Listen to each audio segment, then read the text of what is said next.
Hello friends, I just kind of wanted to show you this William Blake Tarot. I just received it and I'm pretty damn excited. I got it maybe a week or two ago. Yes, it's a deck that I've been wanting. I've been looking at the current printing, the 3rd edition, with the brighter colors, which I do still want to get. However, I just happened upon, it pretty much just fell in my lap. I found somebody selling this for a ridiculous cheap price, the 2nd edition, which is the one I really, really want. If I have to pick one, but I still would like to eventually get the 3rd to kind of compare them. This has more kind of like traditional coloring that I feel is kind of true to the relief etchings, the OG. Anyway, I'm a huge William Blake enthusiast. Fascinating person, beautiful techniques that are still just astounding, and had a huge effect on many aspects of life and culture, his ideas and techniques and experiences and stuff. And he wasn't really known much for those things during his time, or appreciated much until later, and so that's kind of why some of him kind of remains a mystery to us to this day. But he had some really fascinating stances for the time that he lived, which kind of echo today, I think, in like a lot of the things that we have kind of come to think about spirituality and things like that, and inspiration. He kind of spoke about those things in the terms that he has then, obviously, but the concepts and the ideas that he was talking about are pretty relevant. Anyway, let's kind of get into it. This is not, it follows a structure of tarot, as in it has 4 suits and a major arcana and the cards count and everything, but it's kind of its own thing. He has, Ed Buryn has made a beautiful deck. I usually don't like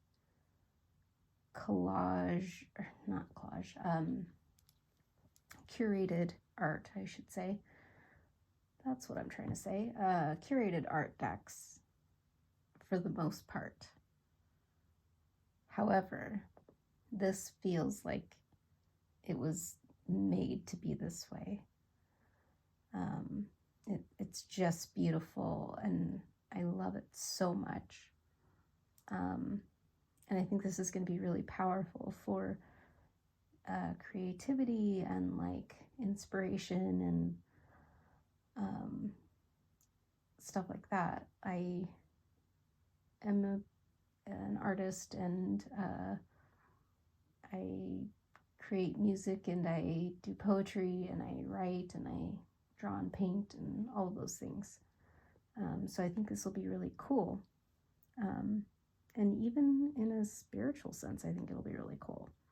So this little card comes with it, and it has the 4 suits, which are painting, science, music, and poetry. And as you can see, what they kind of tell you about them.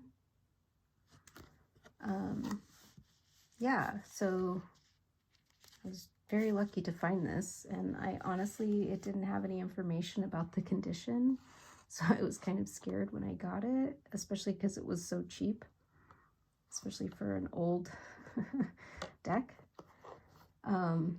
Anyway, but there's just, you know, normal tuck boxware that's still in pretty damn good condition. Like, really pretty much brand new. And the cards are all there, and there's really no damage.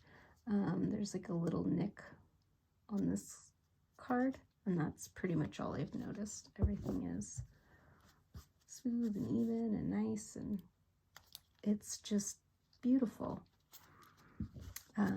So yeah, let's get into it. So the new edition is just these really bold colors, which is also really cool, and some of them are neat versions of it, but it does change the vibe. This to me is more authentic, and you can just really see just this beautiful imagery. And some of the cards you can see are like the original. I mean, these are all his originals, but like you can see the little poems, or well, you'll see. But they all have their own like keywords and stuff. As I said, it's kind of its own, well, not kind of, it is its own system.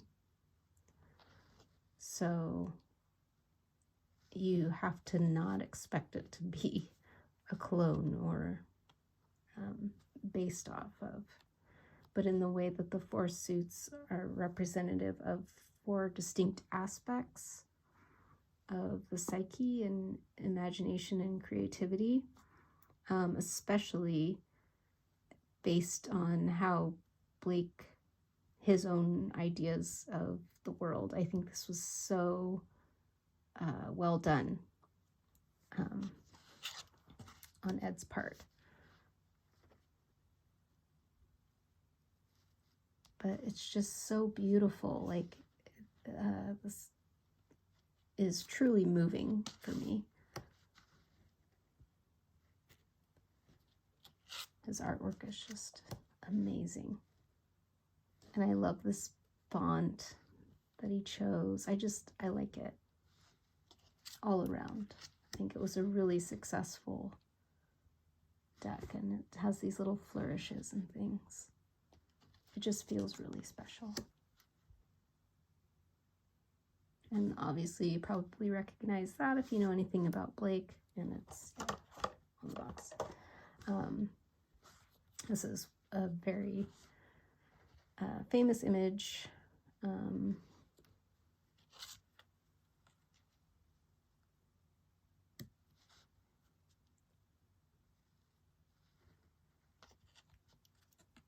And he's well known for, I mean, if you know anything about him or studied him in school or whatever, you'll recognize some of these images. However, some of his stories were not as well received at the time, and so I think sometimes they get glossed over when we talk about him today.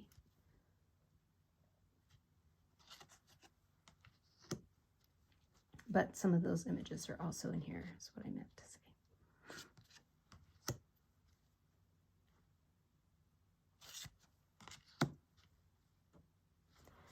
And Blake really viewed imagination and creativity and inspiration. He really connected those heavily with spirituality. They were not 2 separate concepts. They were really one thing to him. So you can really see that in his artwork, and then also the way that this deck in particular was created or put together. And that's why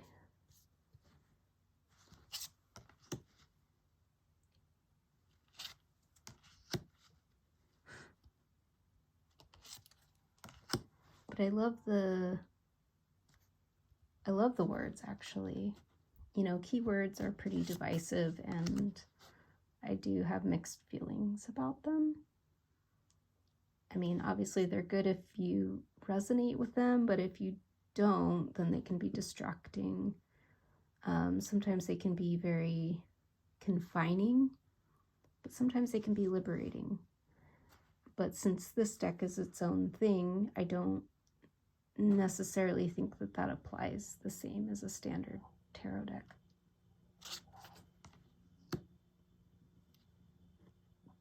But you can see some loose crossover, very loose crossover between the standard tarot and this one.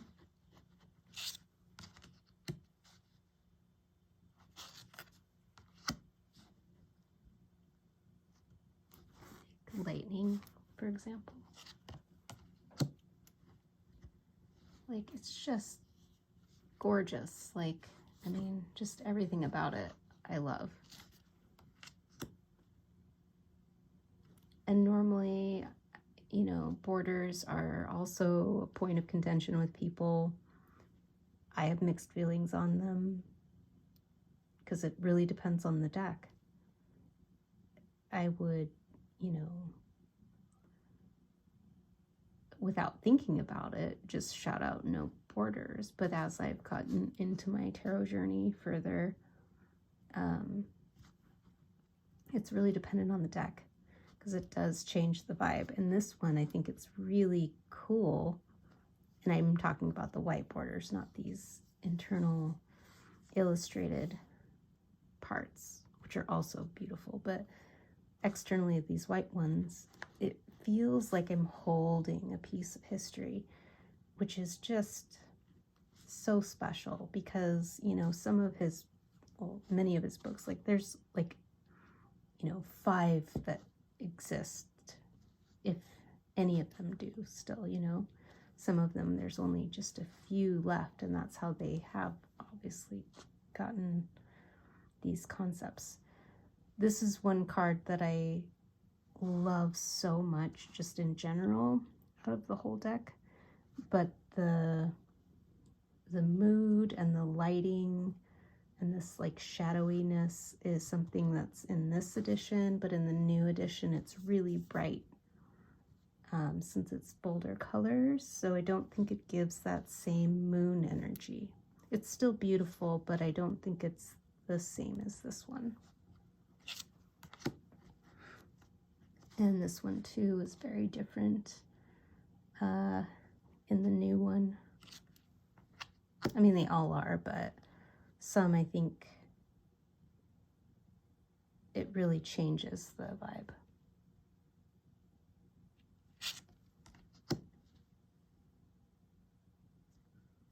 And just the symbology, like it's an illuminated manuscript kind of situation. It really gives you that relief etching vibe, even though it's, you know, paper, right?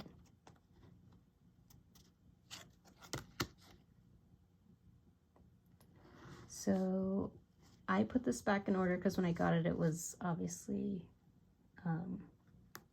it was still shuffled, and I was trying to see if it had all of its cards and things like that. So I don't know what order the suits came in. I mean, that's neither here nor there really, but just putting that out there for the nerds. It's just randomly put together by me. I just put them in the suits and then stuck them together in a pile, so I have no idea.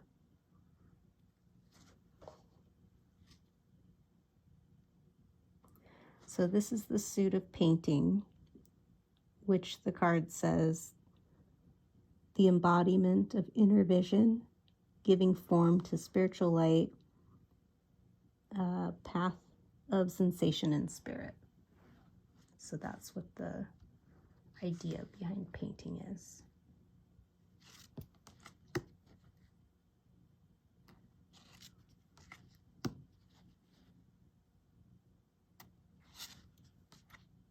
Oh, and the symbols match the little card too. Just know that. So you have like a little key to tell you to until you get really familiar with the deck.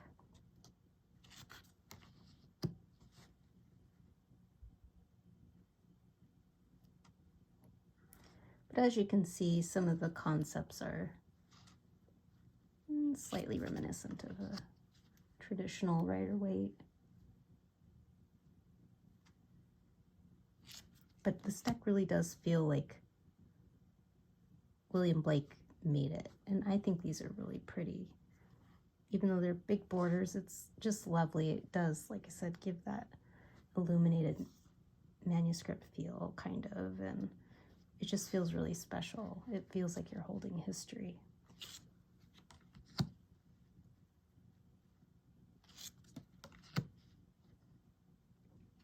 And it's just,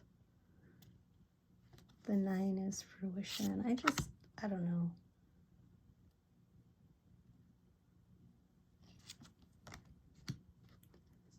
It's just breathtaking. And this is an example of seeing the whole image, which is, or a lot of the image, I should say.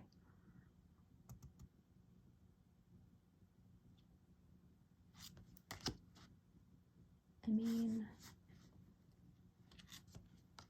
he just had such beautiful visions, and some of his stories are just out there, but yeah, he had just some interesting ideas, you know what I mean? Oh yeah, sorry, we're into science now, and science is the challenge of self-understanding, striving to know self and world, path of intellect and learning.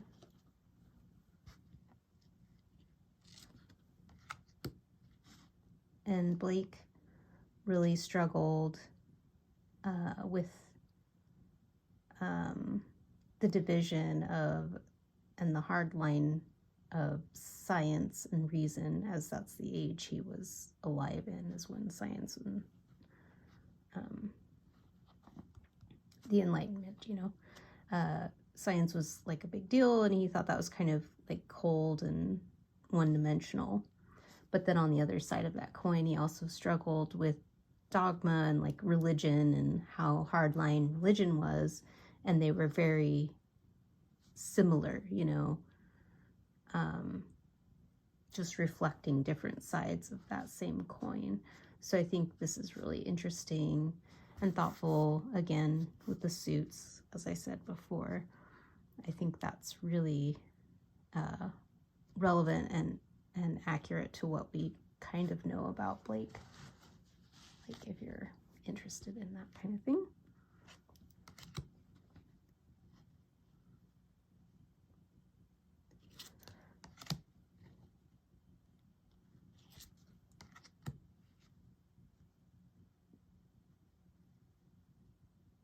And this is just really interesting.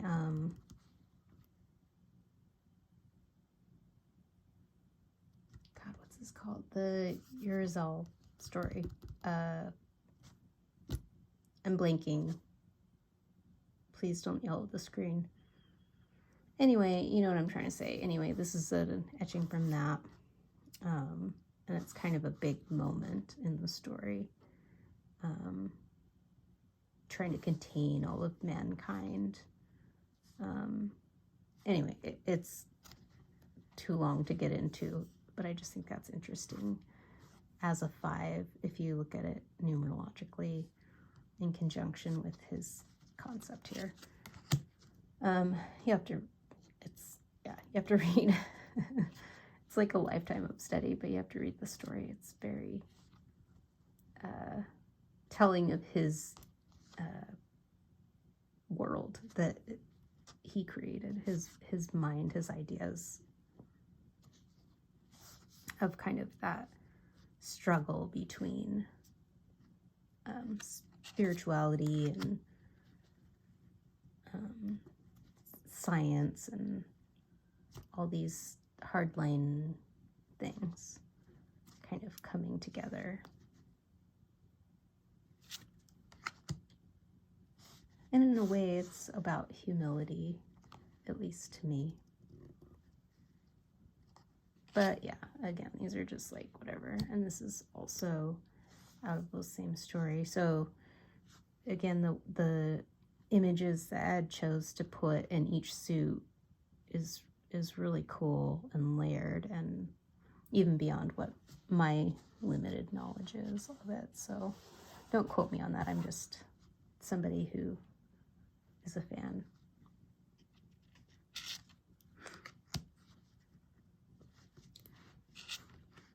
And this isn't a thing about Blake, really.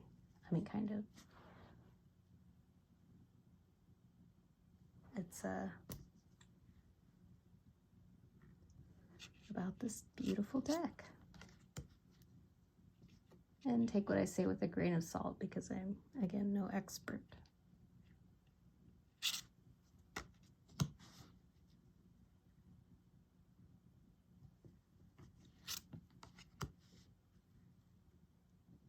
It's just stunning, and this is an example of how beautiful his little poetry is.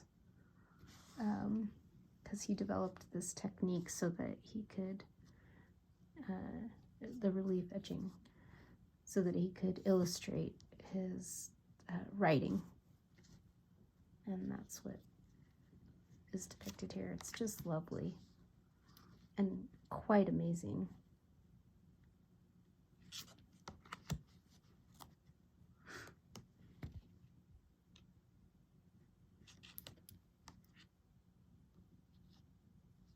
And it's just really interesting because I wonder how he would be if he existed in today's world with these kinds of ideas, because he had all this experience with the divine in all these different contexts throughout his life. Like, he would talk to beings, and like he sees angels, and like he saw God, the vision of God, I believe, when he was like 4 and stuff like that. But he didn't necessarily mean it or talk about it in the same way as like the Christian,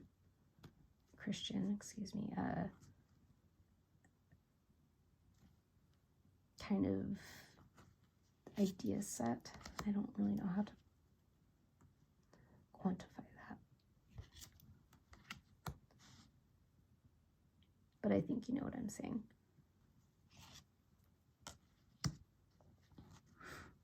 He used these words because that's the language that he had to describe this stuff.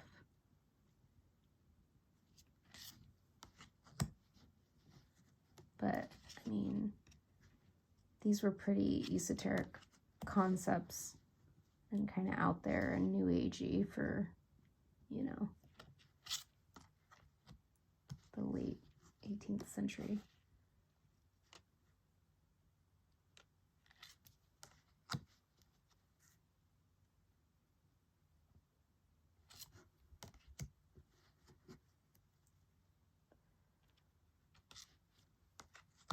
Hopefully you guys can see it. I'm not an expert camera person, filmer,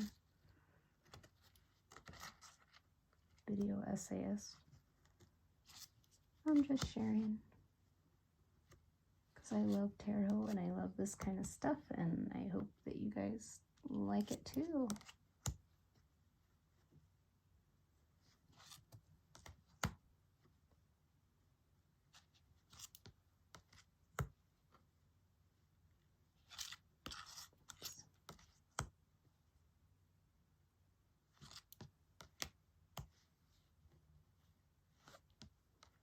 And that is our 2nd edition William Blake Tarot.